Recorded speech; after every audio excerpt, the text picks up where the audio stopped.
বাংলায় উন্নয়ন সে আপনি পাহাড়ে বলুন আর বাগদায় বলুন, যদি করতে হয় তাহলে মমতা বন্দ্যোপাধ্যায়ের সঙ্গেই থাকতে হবে। ভোট আসে ভোট যায়, ভোট এলে প্রতিশ্রুতির বন্যাও আসে, ভোট চলে গেলে সব বন্যাই খরা হয়ে যায়। প্রতিশ্রুতি পূরণের অপেক্ষায় থাকা মানুষগুলোর মনের ক্ষোভ মনেই থেকে যায়।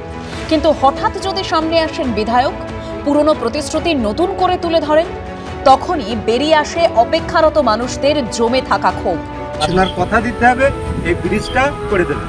মুখ্যমন্ত্রীর নির্দেশে মঙ্গলবার বাগদা ব্লকের 12টি বেহাল সেতু পরিদর্শনে গেছিলেন অশোকনগরের তৃণমূল বিধায়ক ও উত্তর 24 পরগনার জেলা পরিষদের সভাধিপতি নারায়ণ গোস্বামী। দেয়ারা বালির মাঝ এলাকায় একটি বাঁশের সাঁকো দেখতে গেলেও গ্রামবাসীদের প্রশ্নের মুখে পড়তে হয় তাঁকে।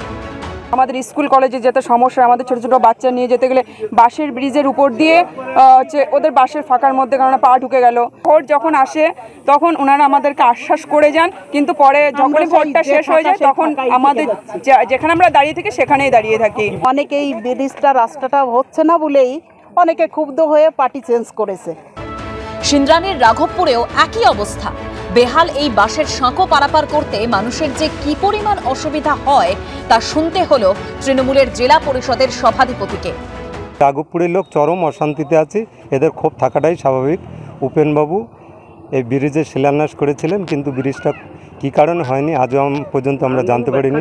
পরপর প্রশ্নবাণে জর্জরিত হতেই মেজাজ হারান বিধায়ক। মমতা বন্দ্যোপাধ্যায় থেকে উন্নয়ন চাইবেন আর সমর্থন করবেন না, তা কি কখনো হয়? যে দলকে মমতা ব্যানার্জি দেখতে পারেন না, তাদের কোনো প্রতিনিধি যদি যান, বাগদার মানুষ যদি পাঠায়, আপনার কি মনে হয় যে মুখ্যমন্ত্রীর কাছে সামনে তিনি গিয়ে দাঁড়াতে পারবেন? পারবেন না। লসটা সেখানে বাগদার মানুষের হবে। এখন নির্বাচন আচরণ বিধি লাগু আছে, উনি কি এই কাজটা করতে পারেন? ওনারা সরকারে আছে বলে বেআইনি কাজ করা তো ওনাদের একটা অধিকারের মধ্যে পড়ে, অধিকারে আছে। লোকসভা ভোটের নিরিখে বাগদা বিধানসভায় 20,000-এর বেশি ভোটে এগিয়ে রয়েছে বিজেপি। সমীরণ পালের রিপোর্ট, এবিপি আনন্দ, উত্তর 24 পরগনা।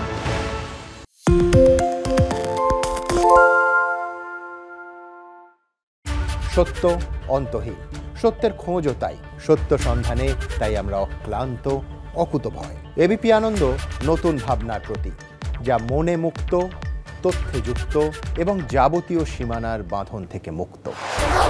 সীমা না শব্দটির মধ্যে লুকিয়ে আছে মানা শব্দটি, যেন চোখ রাঙানি এক অদৃশ্য বেড়াজাল, যা আটকে রাখে আমাদের এক ছোট্ট গণ্ডির মধ্যে। একমাত্র সঠিক খবরই গড়ে তুলবে এক মুক্ত সমাজ।